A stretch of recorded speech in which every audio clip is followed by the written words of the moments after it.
So on this channel, we talk about wagering a jelly bean or two on the outcome of sporting events. And we do it in jest, but also we're very adamant about, hey, you have to be responsible when you do sports bet or gamble in general. Have a budget. If you lose that, it's done. Don't go into dark territories, because some people, gambling is not for them. It's not. And I feel like sports betting has become very mainstream over the last couple of years, because I mean, like 10 years ago, it was like very verboten. It's like, oh no, people watch football and sporting events for the love of the game. Nah, like no one's watching, back in the day, like Browns Jaguars, because of some great love for Charlie Fry or whatever. But again, when done responsibly, it can be great entertainment. And I always consider sports betting as entertainment, because you're not going to win. Like you are simply not going to win long term. The house always wins. But I always look at it as a sunk cost for entertainment. It's like if you go out to dinner and a movie, nowadays, like what? That's $150. Oh, Jeez, man. Dinner and movie for two, $150. And that's your entertainment for the night. And if you're going to gamble, or if you're going to bet on sports, you have a budget, say the same $150. And that is a sunk cost. But sometimes it comes back to you. Sometimes you win a little bit. That's fine. But it is a sunk cost. And once it's gone, it's gone. It's like with the dinner and the movie. You don't complain about not winning money back, because it's a sunk cost. It's dead and gone. It's done and dusted. So all that being said, we do enjoy it, because I mean it's kind of fun at times, but you have to be responsible, and some people really should not be doing it because they have an addictive personality or other issues going on, and this, that, or the other thing, and it can be a huge negative in their life. Enter this. So it's reported that an NFL player lost $8 million in gambling last year. Now, this is not exclusive to NFL players. Of course, you think about Art Schlichter from back in the day. You think about Michael Jordan. You think about Phil Mickelson. You think about Charles Barkley and some of those gambling stories. And yes, when you're making tens and hundreds of millions of dollars, losing significant money is insignificant to them. But also, $8 million's a lot, man. $8 million's a lot. This is from Pro Football Focus. Pro Football Talk. Source: one player lost $8 million from gambling 2022. The NFL prohibits all betting. Blah blah blah blah blah blah. Per league source with knowledge of the situation, one NFL player lost $8 million last year through gambling in 2022 against the NFL. Again, the NFL fully controls the gambling policy with no input from NFL Players Association, and the league inexplicably has decided to let players legally bet on sports, even though non-players cannot. Okay. Chris Sims' theory, as expressed on Tuesday's PFT Live, is that the league lets players legally bet so that the sports books can make money from young guys. Lots of cash to burn. The fact that one player lost $8 million last year tends to bolster that otherwise could be dismissed as musings of Howard Roseman as a top 5 conspiracy theorist.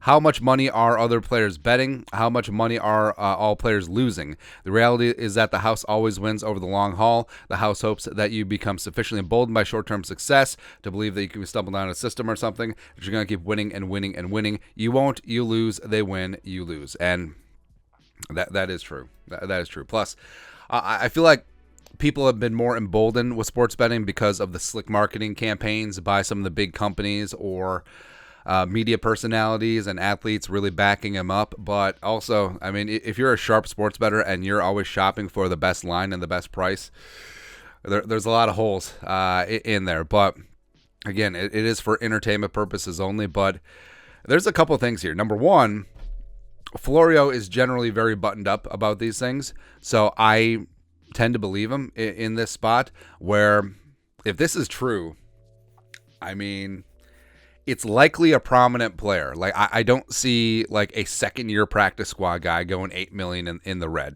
I just don't see that. Also, don't think that he would have that line of credit. But if true, if this is true, the players know, and also this leak came from somewhere.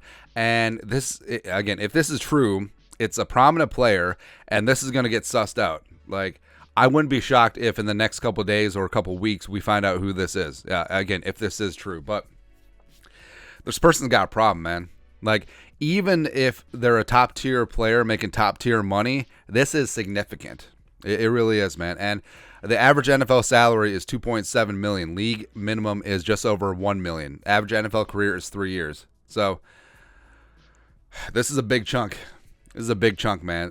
This is a problem because $8 million, like, even if you got $100 million in the bank, $8 million is still generational changing money. Like, this is kids' education. This is grandkids' education. This is, I mean, it's a lot. It's a lot. So it's clear that this person also sucks at sports betting, or it said gambling in general. So it wasn't really clear on how this player allegedly lost some money. But yeah, I think that, hell, even if you have 9 figures in the bank, losing 8, I mean, you're going to have to take a long look in the mirror. Like, maybe this isn't for me, man. Or I understand you don't get that same juice betting $20 a game like us normal people, but I don't know, man.